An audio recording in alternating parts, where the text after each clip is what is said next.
Alors, c'est sans doute un euphémisme de dire que le secteur de la librairie, votre secteur d'activité, est en train de traverser une zone de turbulence, peut-être même un tournant décisif de son histoire. L'objectif ici, c'est pas de se faire peur, hein, mais c'est sans doute d'essayer de poser clairement les enjeux pour essayer de se positionner le mieux possible et s'adapter à la nouvelle situation. Alors pourquoi cette situation, pourquoi ce tournant dans l'histoire du secteur? Tout simplement parce que la librairie... Non, excusez-moi, on revient. Il faut qu'on se rôde un peu, parce que je pilote à distance. Slide suivant, merci. Voilà.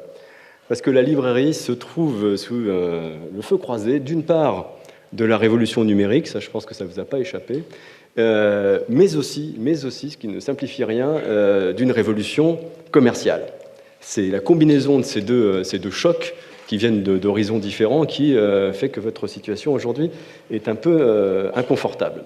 Alors, la révolution numérique, je vais la décrire extrêmement rapidement parce que c'est un peu l'objet de ces rencontres et c'est notamment l'objet de la prochaine table ronde.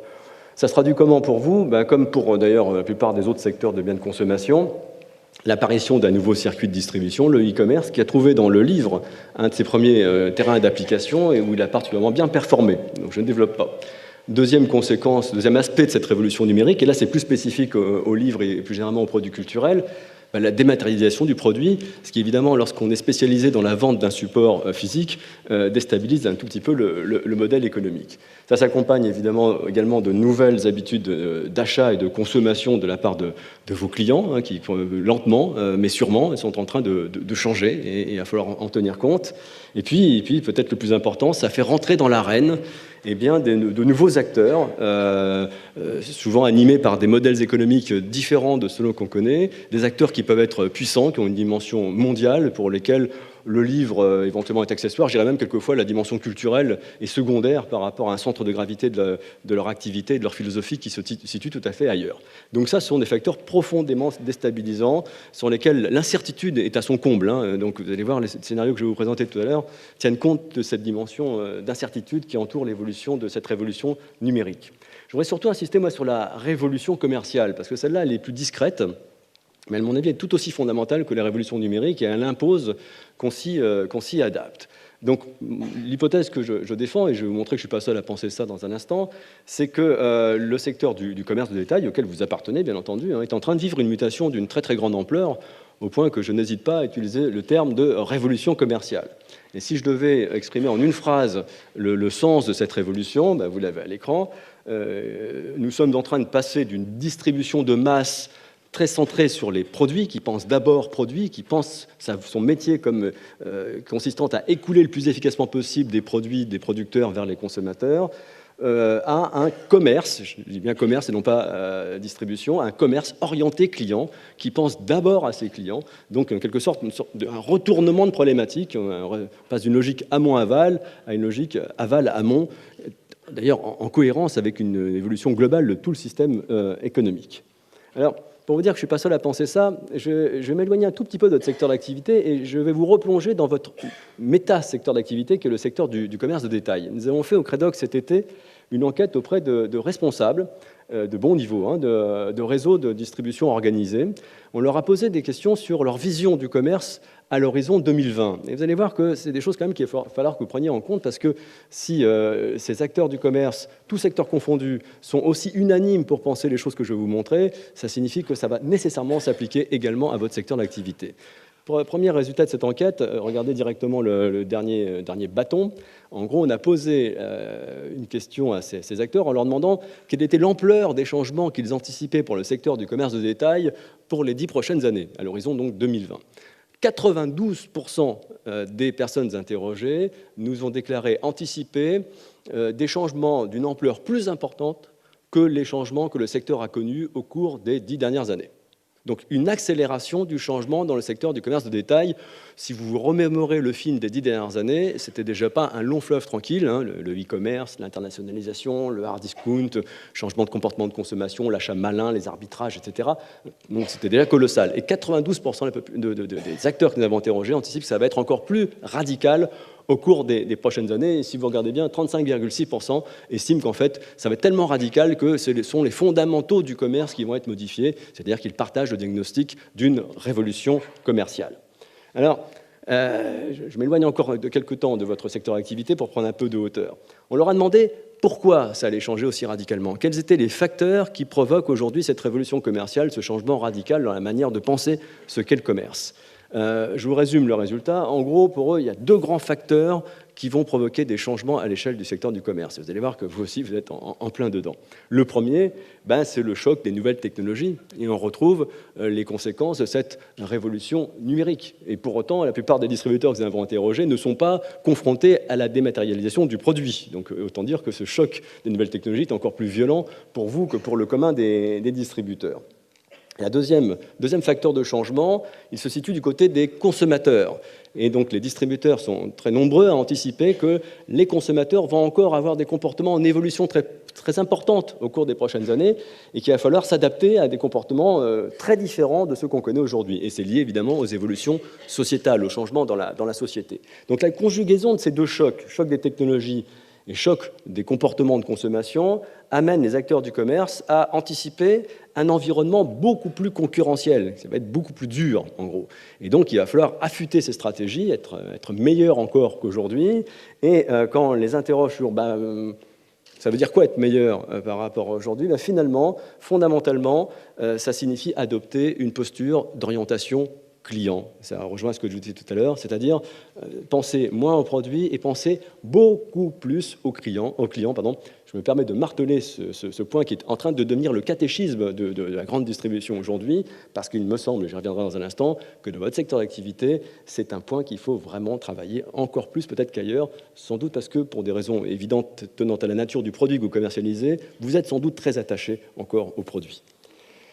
Alors, je ne vais pas vous commenter ce tableau qui est absolument illisible, surtout j'imagine au fond, mais on a demandé aux distributeurs interrogés de nous décrire à quoi ressemblerait, selon eux, par rapport à l'analyse qu'ils font des facteurs de changement, quelles seraient les grandes caractéristiques du commerce à l'horizon 2020. Et je pense que chacun des points qui ont été pointés ici sont des éléments de réflexion pour votre secteur d'activité. Alors, comme je n'ai pas des yeux qui me permettent de voir jusque là-bas, je vais être obligé de me tourner un peu, j'espère que le son ne va pas se perdre en route. Le premier thème qui émerge est celui du e-commerce et plus généralement des nouvelles technologies. Ce n'est pas du tout étonnant puisqu'ils anticipent que ce sera l'un des chocs qui va faire évoluer le secteur. Je vous livre une information qui n'a pas pour objet de vous terrifier, mais quand même. Nous avons demandé aux distributeurs interrogés, tous secteurs confondus, quelle était leur anticipation quant à la part de marché du e-commerce à l'horizon 2020. E-commerce à l'échelle de tout le commerce de détail. Aujourd'hui, si on calcule ça avec les chiffres du bord, on n'a pas des chiffres très précis, on est en gros à 4% de part de marché à l'échelle de tout le commerce de détail. Si on fait la moyenne des réponses que nous ont données les distributeurs interrogés, pour 2020, on s'attend à une part de marché à 24%. 24%. Voilà. Ce sont des professionnels qui disent ça. Et ce ne sont pas des professionnels du e-commerce. Ce sont que des distributeurs en magasin qui peuvent avoir un site internet, mais qui ne sont pas des purs players du e-commerce. Donc voilà, la profession s'attend à une accélération de la percée du e-commerce. Donc évidemment, tout le reste, que ce soit les autres aspects de ce qu'ils attendent du commerce et les stratégies d'adaptation qu'ils vont déployer, se positionnent par rapport à ça. Si effectivement un quart du marché doit basculer sur les réseaux électroniques, eh bien, il faut réagir. Donc vous voyez que les problématiques sont très, très, très proches des vôtres. Et donc, comment on réagit ? En particulier, vous voyez le deuxième item qui apparaît dans la liste, le multicanal. Il faut impérativement être présent sur ce nouveau circuit et jongler, marier habilement ces différentes manières de satisfaire les attentes des consommateurs. Mais je sais que cette approche multicanal est rentrée dans votre champ de réflexion, même plus, puisqu'il y a déjà des actions qui ont été menées dans cette direction. Il faut évidemment les approfondir. Autre item qui ressort des visions de ce que sera le commerce en 2020, le thème du service, de la personnalisation et du conseil. Oui, évidemment, si on se dit que ce qui est important, c'est de se tourner vers le client, il va falloir développer ce que le grand commerce a un petit peu oublié depuis des décennies, c'est-à-dire remettre le client au centre et donc développer les services, développer la personnalisation de la relation, avoir une relation one-to-one, reconnaître que chaque client est une personne à part entière, spécifique, et puis la conseiller, l'orienter. Vous voyez comment c'est intéressant parce que ces trois mots-clés, je crois que je peux dire que de manière générale, ça caractérise assez bien la librairie. Donc en quelque sorte, ce que vous êtes est en train d'inspirer des réflexions à ceux qui n'en sont pas encore à ce niveau-là. Vous voyez que vous avez de l'avance sur certains points. Troisième sujet qui revient dans la vision du commerce en 2020, proximité et praticité. La proximité, il faut l'entendre d'abord au sens de proximité physique, géographique, c'est la mode en ce moment, la proximité, hein, dont les grands groupes de distribution ne pensent qu'à ça, hein, créer des nouveaux concepts qui s'ancrent dans la proximité, dans le quotidien des gens. Proximité et praticité, la proximité étant une manière de simplifier la vie des consommateurs. Là aussi, c'est curieux, après avoir connu 40 ans de développement du commerce en périphérie dans les grandes surfaces, la profession pointe des valeurs ou des caractéristiques qui sont traditionnellement spécifiques de la librairie indépendante. Vous voyez, il y a des messages encourageants. Ensuite, registre, ça me paraît très important, de la segmentation et de la spécialisation. En quelque sorte, la grande distribution alimentaire ou non alimentaire a été une distribution de masse, hein, c'est-à-dire qui ne faisait pas dans le détail. En gros, elle s'adressait à tous les consommateurs un peu sur le même ton, avec comme principal argument le prix bas. C'est en train de changer, c'est en train de prendre conscience, parce que la société a changé également, que si on parle d'un même ton à tous les consommateurs, on perd en pertinence. Donc il faut mieux apprendre à reconnaître les différences qui caractérisent les consommateurs. Il faut apprendre à les segmenter en catégories selon la nature de leurs besoins, leurs attentes, leurs spécificités, hein, et à offrir à chaque catégorie de consommateurs un concept commercial, pas seulement des produits, mais aussi un concept commercial global qui réponde avec précision aux attentes spécifiques de chaque groupe de consommateurs. C'est ce que certains appellent l'émergence d'un commerce de précision. Voilà. Alors là, c'est très, très intéressant. Alors, si vous regardez bien ce que fait un groupe comme Carrefour, il rentre complètement dans cette logique-là. Même dans ses enseignes de proximité, il est en train de segmenter, de créer pour chaque segment des enseignes spécifiques. Là, je pense qu'il y a encore du boulot à faire dans votre secteur d'activité où j'ai le sentiment, alors, à tort ou à raison, et mon jugement est un peu global, il va manquer de nuances, le sentiment que ces logiques de segmentation, différenciation sont encore assez peu développées, sans doute parce que la connaissance du client final est encore assez balbutiement. Enfin, le registre de la RSE qui est cité un peu en dernier, hein, donc je le cite pour mémoire, mais en gros, la profession s'attend à ce que les consommateurs soient de plus en plus exigeants en termes de responsabilité sociale des entreprises, que les entreprises respectent certaines éthiques, des valeurs, etc. Et effectivement, dans les enquêtes sur les consommateurs, on voit bien que c'est quelque chose qui monte. Et là aussi, quelque part, vous avez une carte à jouer, puisque vous paraissez sans doute comme étant des passionnés de la culture avant d'être des marchands, en quelque sorte. Et cette image de passionnés qui s'engagent pour une cause est très tendance aujourd'hui par rapport à cette volonté de mettre du sens dans sa consommation. Voilà. Alors, on leur a demandé de réagir à des scénarios généraux, et ça va me servir pour amorcer la réflexion prospective. C'est nous qui avons bâti les scénarios, on leur a demandé de choisir entre 3 scénarios possibles. Que sera le commerce en 2020 ? Premier scénario, le scénario du prix cassé. En gros, demain, le commerce sera dominé par ceux qui seront capables de vendre le moins cher. Ce scénario, qui est bien dans l'esprit de la grande distribution, est rejeté puisque vous avez seulement 13% des répondants l'ont retenu. Donc le commerce de demain, ce n'est pas la concurrence par les prix à tout prix. C'est plutôt une bonne nouvelle aussi pour vous. Alors c'est quoi si ce n'est pas ça ? C'est d'abord le commerce de précision, c'est-à-dire ce que je vous disais à l'instant, à 42%, donc les répondants estiment que le commerce de demain sera un commerce qui va tenir compte de l'hétérogénéité des consommateurs et essayer de mettre face à chaque type de client un concept commercial approprié, donc la négation de la distribution de masse incarnée par l'hypermarché en particulier. Et plus encore, 44% des répondants, les répondants adoptent le scénario du commerce serviciel qui décrit un commerce qui a dépassé une conception de son métier centré sur l'achat pour la revente pour se penser comme un pourvoyeur d'effets utiles et un apporteur de solutions. Donc le commerce n'est plus là pour fourguer des produits, il est là pour apporter des effets sur les consommateurs, voire les aider à régler des problèmes. Voilà la ligne d'horizon que se donnent aujourd'hui les grands groupes de distribution. Finalement, le commerce demain aura abandonné sa vocation distributive, si j'ose dire, et sera une institution qui rendra des services en réglant des problèmes pour le compte des consommateurs. C'est les pistes que vous devez avoir à l'esprit pour vous adapter à la nouvelle donne. Alors cette nouvelle donne, allons maintenant directement dans votre milieu. Moi, ce que j'ai retenu moi, de mon voyage dans votre secteur d'activité, et plus généralement la distribution physique de biens culturels, c'est que votre secteur est engagé à la fois dans la révolution numérique et la révolution commerciale. Vous partagez un certain nombre de traits. Ceci dit, j'ai l'impression que vous y allez globalement à un pas mesuré, c'est-à-dire peut-être qu'il faudrait accélérer un peu la cadence. Et il demeure de fortes spécificités dans votre secteur d'activité, là aussi je manque une nuance, mais tant pis. Il me semble que vous avez encore, que je l'ai dit tout à l'heure, une forte orientation produit, parce que comme vous vendez des produits culturels et que ce produit a une forte valeur à vos yeux, la culture du produit l'emporte encore sur la culture du client. Et là, c'est peut-être un frein par rapport aux adaptations à mener. Dans votre secteur, il y a très peu de MDD ou de marques enseignes. MDD, les marques de distributeurs, alors que c'est une tendance massive dans tous les grands secteurs du commerce de détail. Chez vous, vous êtes encore à distribuer des produits dont la marque est donnée par un industriel. Je ne dis pas qu'il faut faire de la MDD, je pointe une spécificité, mais quelque part qui devrait vous faire réfléchir. Ça veut dire que quelque part, c'est effectivement l'amont qui pilote la filière, alors que partout ailleurs, c'est l'aval qui a pris la main. Et puis, il y a une forte présence du commerce indépendant isolé. C'est étonnant, c'est certainement le secteur du commerce de détail où les indépendants isolés sont à ce point nombreux et pèsent lourd en termes de part de marché. Alors c'est sans doute parce qu'ils sont très bons, c'est quelque part un petit peu inquiétant parce que seul, évidemment, on n'a pas la force qu'on a lorsqu'on est regroupé, lorsqu'on peut atteindre une masse critique. Dans tous les autres secteurs d'activité, il y a des commerçants indépendants, mais ils sont même quelquefois dominants dans leur secteur, mais ils sont regroupés. Ils sont regroupés soit sous forme de coopératives de commerçants, soit en adhérant à des réseaux de franchise. Et là, ça leur donne une double force. Ils ont la puissance de la taille, centrale d'achat, force de communication, outils de gestion, et les vertus du petit, la proximité, l'engagement entrepreneurial, etc. Donc là, il y a quelque chose qui vous distingue. Il me semble que par rapport aux enjeux qui sont à relever, mettre fin à cette situation est une urgence. Prospective.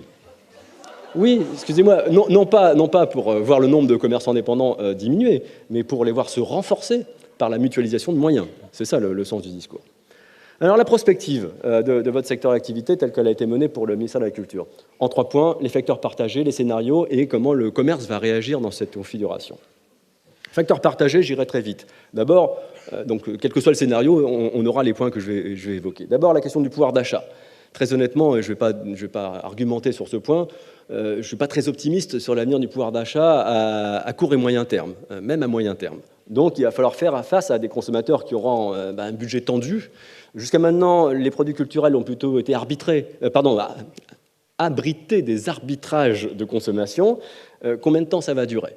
Donc il est possible que le marché souffre, disons, de cette conjoncture du pouvoir d'achat. Ensuite, vous avez plus structurellement l'évolution des comportements de consommation. Là aussi, je ne vais pas développer chacun des points, mais on voit bien qu'on a quelque chose qui est inscrit dans la durée. C'est cet engouement pour l'achat malin et des consommateurs qui cherchent toujours la bonne affaire, le prix bas, la promo, etc. Et ça, c'est maintenant inscrit dans les comportements courants de la plupart des consommateurs, ce qui attise la concurrence par les prix. Il y a également, et ça vous est très favorable, je l'ai évoqué tout à l'heure, un engouement pour le petit et le proche, aux antipodes de la fascination qu'exerçait le grand et le techno dans le passé. Donc cet engouement pour le petit et le proche, qui a l'air d'être bien ancré sur un plan sociologique, c'est quelque chose qui vous est évidemment éminemment favorable. Alors que c'est nuisible à Carrefour, par exemple, c'est l'ironie du sort. Et puis, on voit monter la sensibilité à la question du développement durable. Alors, quelle interférence avec votre secteur d'activité? Est-ce que le numérique sera perçu comme une manière d'économiser des ressources naturelles? Une question qu'il faut se poser. Vieillissement de la population, les études du ministère de la Culture avaient montré que ça serait plutôt défavorable au commerce du livre, pour des raisons que je ne vais pas évoquer ici. Vous avez également une incertitude sur l'impact de ce vieillissement sur le commerce de proximité. A priori, on pourrait penser, en tout cas sur la base des comportements d'aujourd'hui, que le vieillissement de la population est plutôt favorable au commerce de proximité et donc devrait porter votre activité. Ensuite, il y a des facteurs partagés sur la géographie du commerce en particulier, et plus généralement la géographie résidentielle. Est-ce qu'on va avoir une poursuite de l'étalement urbain tel qu'on l'a connu jusqu'à maintenant, qui avait poussé le commerce dans la périphérie? C'est pas sûr. On a l'impression que cet étalement urbain est appelé à s'arrêter, ce qui est plutôt une bonne chose a priori pour le commerce de centre-ville, sauf qu'on n'est pas certain que finalement ça soit le centre-ville historique qui en profite. Or, vos librairies sont souvent dans les centres-villes historiques.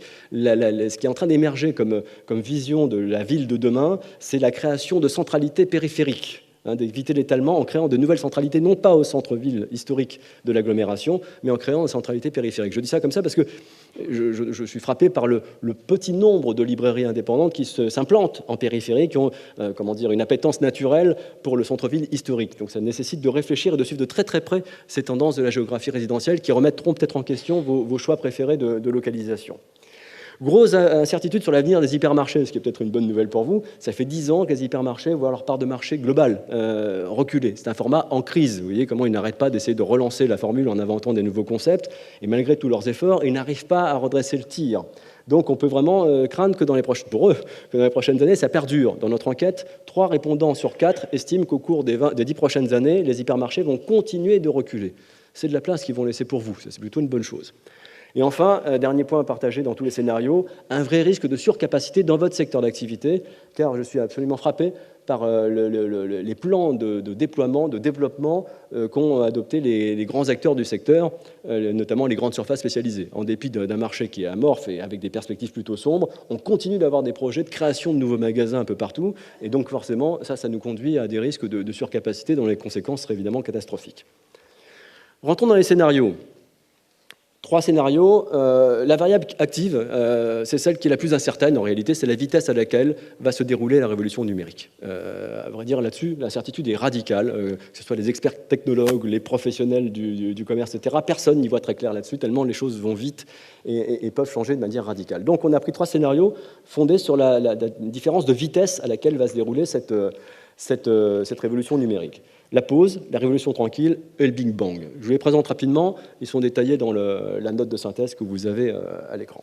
Alors la pause, c'est qu'on peut toujours rêver, on imagine que le numérique finalement a du mal à décoller, hein, pour le dire vite, et le physique arrive à maintenir à peu près ses parts de marché. Le e-commerce, après un développement très rapide, commence déjà à montrer des signes de maturité, disons, hein, et tout ça est porté par une conjoncture macroéconomique plutôt favorable qui réduit la tension sur le pouvoir d'achat des ménages qui se remettent à dépenser. Vous voyez que c'est quand même des hypothèses un peu fortes. Mais pourquoi pas? Pourquoi pas? Les raisons d'y croire sont assez nombreuses malgré tout. C'est que les modèles économiques liés au numérique sont quand même des modèles complexes, hein, qui tardent à convaincre de leur viabilité économique. Donc on est encore en phase de tâtonnement et on peut très bien imaginer qu'on n'arrive pas à trouver la pierre philosophale qui rend ces modèles rentables. Le marché physique, dans ce scénario, est soutenu par des innovations et puis par la baisse des prix. Alors ça concerne plus les autres produits culturels, je pense, que le livre, parce que les innovations dans le livre, on voit difficilement comment on pourrait changer radicalement l'objet physique, hein. La résistance des consommateurs, c'est quelque chose d'important. Et effectivement, il est possible, et les quelques données qu'on a actuellement en notre possession indiquent que ce n'est pas débile de penser ça, c'est que le consommateur, finalement, n'accroche pas au numérique. Ils n'accrochent pas au numérique, ils sont attachés à la matérialité. Leur comportement comporte énormément d'inertie. Et puis, quelque part, la manière dont le numérique se présente aujourd'hui, avec notamment le problème de la portabilité, est un obstacle à une diffusion rapide. Puis les éditeurs-producteurs en amont de la filière n'ont pas tellement envie de vivre un scénario similaire à celui de la musique, freinent des cas de fer, c'est ce qu'ils sont en train de faire à peu près efficacement, et donc du coup retardent le processus. Et puis vous, distributeurs, hein, commerçants, vous avez réussi à relever le défi et donc vous retardez le processus. Voilà, pas hyper crédible, mais c'est pas impossible. Deuxième scénario qui est peut-être le plus crédible. Et oui, non, je préfère vous dire les choses telles que je le pense, hein. La révolution tranquille, c'est-à-dire qu'en gros, c'est parti, mais ça va se faire à un rythme mesuré, hein, qui permettra d'avoir le temps de s'adapter. Donc, il y aura un recul significatif du commerce physique, mais je répète, à un rythme qui permet de se préparer et d'essayer de limiter les dégâts. Les raisons d'y croire, c'est que d'abord, effectivement, sur le numérique, ça bouge énormément. On va se multiplier les offres, les modes d'accès, etc. Donc cette richesse de l'offre va stimuler la demande, à n'en point douter. On a vu rentrer des acteurs rassurants sur le marché, Apple, Amazon, etc. Pour le grand public, Carrefour, voir ces grands acteurs présents sur le e-commerce et sur le livre numérique, ça encourage. On se dit on peut y aller, ça devient du sérieux, ça devient une vérité. Puis on est dans l'amorce des rendements croissants. Vous savez, quand la boule de neige commence à se former, ça s'accélère en quelque sorte. Et bon, ceci, c'est pas un emballement excessif, puisque les éditeurs maintiennent, dans ce scénario, les éditeurs maintiennent la maîtrise du marché, notamment par le contrôle du prix. C'est exactement ce qui est en train de se produire. Et puis, on peut imaginer que les stratégies que vous avez mises en place sont assez efficaces pour ralentir le mouvement. Enfin, là, je vais aller vite dessus parce qu'il est catastrophique, c'est le scénario du Big Bang. C'est qu'on vit une accélération extrêmement rapide de la diffusion du numérique et, comme son nom l'indique, ça remet tout en cause. Alors, Si c'était vrai, le commerce physique vivrait une crise très grave, incontestablement, et avec une sorte de logique cumulative déflationniste, hein, puisque le régime d'activité baisse, eh bien, rapidement on passe sous le seuil de flottaison en termes de rentabilité économique, on est obligé de fermer. La perte de densité du réseau physique fait que les consommateurs ont de plus en plus de raisons de se tourner vers le numérique, aggravant les difficultés des réseaux physiques. Vous voyez comment on peut se raconter une histoire qui fait horriblement peur. Il y a des raisons d'y croire. Oui, bah oui. La montée en puissance des grands acteurs dont je parlais tout à l'heure, qui vont se livrer à un combat de titans.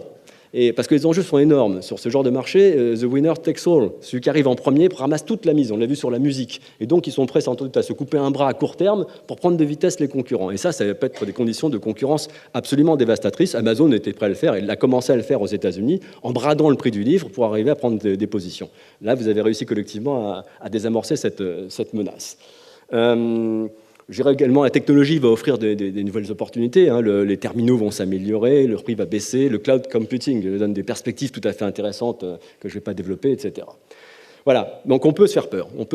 Alors, dans tous les cas, qu'est-ce qu'il faut imaginer pour le commerce physique, c'est-à-dire pour vous?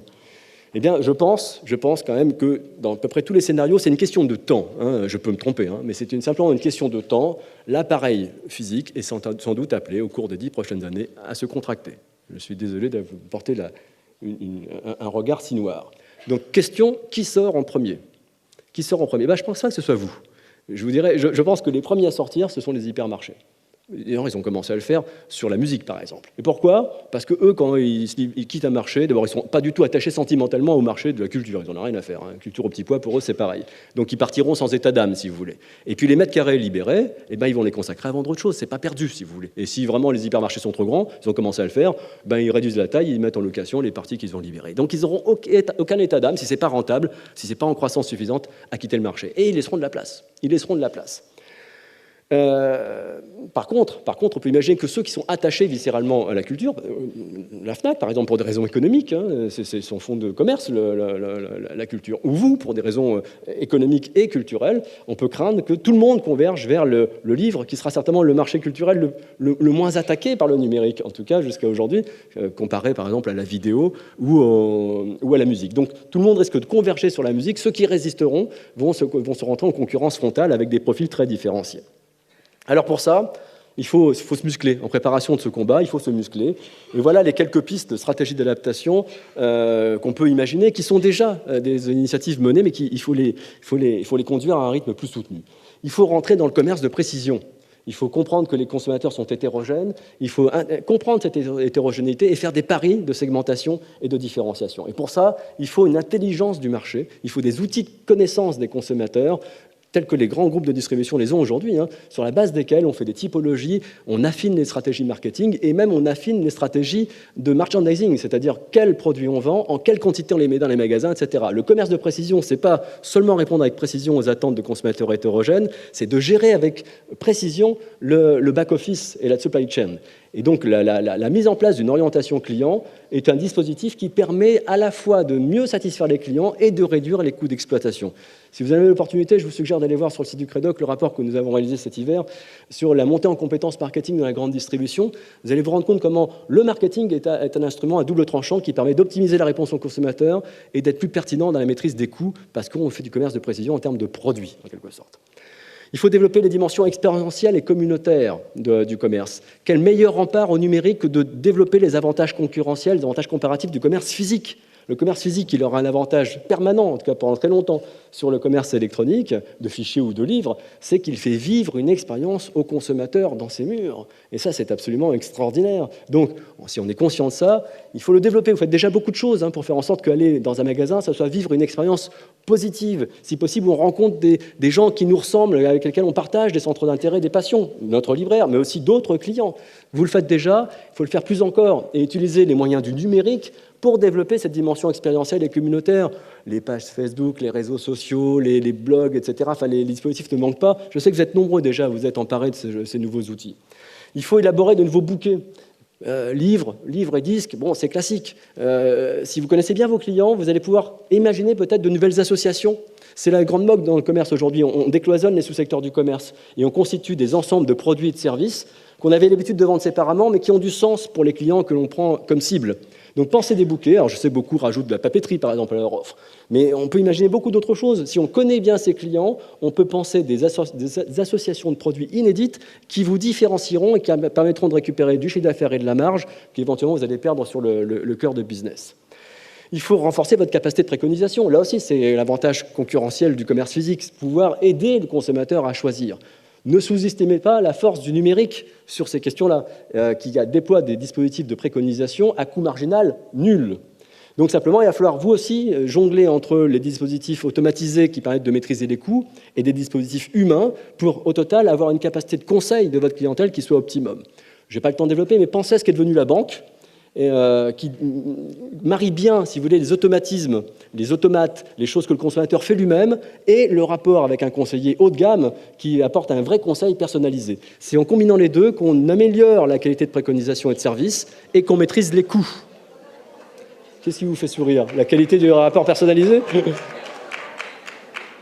J'ai l'impression que vos rapports avec vos banquiers ne sont pas très bons. Je vais vous donner les références du mien. Et enfin, s'engager dans le numérique, évidemment, alors non pas, là excusez-moi, je vais être encore un petit peu violent, non pas pour prétendre y tenir une place de force, je pense pas, je pense que le numérique, ça va être entre les mains de très gros acteurs mondiaux, je vous le dis très clairement. Donc il ne s'agit pas de se précipiter vers le numérique pour préempter le marché, mais d'occuper le numérique pour développer une palette de services enrichis pour les consommateurs. Il faut que vous soyez capable d'élaborer individuellement ou collectivement, plus encore, je dirais une plateforme servicielle multimodale. C'est un peu compliqué ce truc-là, mais que votre magasin soit un élément d'un complexe global qui fait intervenir évidemment du numérique sur ordinateur, sur smartphone, etc., pour offrir à votre client toute une palette de services disponibles en tout lieu et à tout moment, quelle que soit la manière dont se présente le besoin. Mais oui, c'est des choses un petit peu compliquées et c'est plus facile de les mener quand on est à plusieurs. Allez, je vous montrerai les grands comment ils réfléchissent aujourd'hui quand on leur demande vos chantiers prioritaires d'adaptation pour l'avenir. Regardez les items qui sortent en premier, ceux en bas du graphique. Ce sont que des items qui sont liés à la connaissance des clients, vous voyez, la capacité à créer une relation plus profonde et plus riche avec les clients, développer une offre multicanale, capacité à créer une offre différenciatrice, une meilleure capacité de compréhension des attentes des clients. Voilà aujourd'hui comment la distribution pense la manière dont il faut s'adapter à la donne de demain, c'est-à-dire l'orientation client, la connaissance du client pour avoir une relation plus profonde, plus pertinente, plus personnalisée, enrichie en service. Je terminerai par une conclusion, ce qui est assez classique, en disant que, évidemment, la dématérialisation prive le commerce d'une de ses raisons d'être principales, la fonction logistique d'acheminer les produits jusque vers le consommateur. C'est-à-dire que si votre métier, c'est que ça, eh bien, effectivement, là, ça sera une parenthèse historique. Donc, il faut refonder le métier sur d'autres bases, et ce sera fondamentalement une base servicielle. Et donc, voilà. Je pense que là-dessus, vous avez un certain nombre de freins qu'il faut lever, c'est mon point de vue extérieur en tout cas, un manque de familiarité globale avec la posture prospective, donc il vous faut anticiper, avoir des méthodes pour anticiper l'avenir en temps réel, surtout en zone d'incertitude dans laquelle nous nous trouvons aujourd'hui. Je pense qu'il y a aussi un très fort attachement de la filière à son organisation actuelle, pour des raisons louables, mais quelquefois, il faut admettre qu'une certaine architecture peut être compromise par l'évolution de l'environnement et qu'il faut être il faut être capable de la réformer. Je l'ai déjà dit, je ne développe pas cette culture produit qui vous honore, peut-être un obstacle à l'adoption d'une orientation client. Et puis de manière générale, en particulier dans la librairie, la taille moyenne des entreprises est trop petite pour faire face aux défis d'aujourd'hui qui nécessitent de mobiliser de l'intelligence, des moyens, du capital, de la réputation qui dépassent les capacités d'une entreprise individuelle. Donc je dirais que s'axe possible d'une stratégie collective, incitation au regroupement, si vous n'avez pas compris, c'est que vraiment vous ne voulez pas l'entendre, incitation au regroupement et à la mutualisation, au minimum à la mutualisation de moyens. Le portail de la librairie est déjà un très bon pas dans cette direction, il faut aller plus loin. Des aides à l'investissement dans de nouvelles compétences, il faut créer de nouvelles compétences, notamment en matière d'intelligence du marché, cette intelligence de la consommation, de ce qu'attendent vos clients pour tisser avec eux une autre relation, ça se constitue à l'échelle collective, parce que votre secteur est très spécifique. Une aide à l'expérimentation de nouveaux modèles économiques, là aussi il y a des choses à tester, le monde change, il faut sortir des sentiers battus. Il faut profiter de la réforme de l'urbanisme commercial. Vous savez, la loi Ollier qui va bientôt passer va vous ouvrir des opportunités. Je n'ai pas le temps de développer, mais votre commerce est bien vu par les élus. Donc, quelque part, ils vont récupérer la main sur l'urbanisme commercial. Vous avez certainement une carte à jouer là-dessus. Et puis, il faut mettre en place des des outils de suivi, de diagnostic, pour suivre en temps réel ce qui est en train de se passer, pour pouvoir ajuster le tir. Et je suis tout à fait satisfait de voir que Xerfi a sorti une étude qui permet de suivre les données comptables de votre profession. Il faut mettre en place des dispositifs permanents de ce type-là pour ne pas piloter à vue et pouvoir en temps réel modifier les modes d'action en fonction de la manière dont les choses vont se passer, parce que je répète, on navigue dans le brouillard. Voilà, je suis désolé d'avoir été un peu brutal, mais il me semblait nécessaire, de mon point de vue, de vous dire ce que je ressentais de mon voyage dans votre monde, alors que moi, je suis plutôt un spécialiste du commerce en général. Je répète, je trouve que vous faites un métier formidable, vous le faites extrêmement bien, je crois que c'est reconnu par les consommateurs. Vous incarnez des valeurs qui sont devenues tendance par rapport à ce qu'est devenu la consommation aujourd'hui. Appuyez-vous là-dessus pour combler les faiblesses, par ailleurs, qui sont essentiellement, je ne vais pas me répéter, mais qui sont à votre portée. Voilà. Et comme ça, vous traversez cette double révolution dans les meilleures conditions possibles. Bon courage.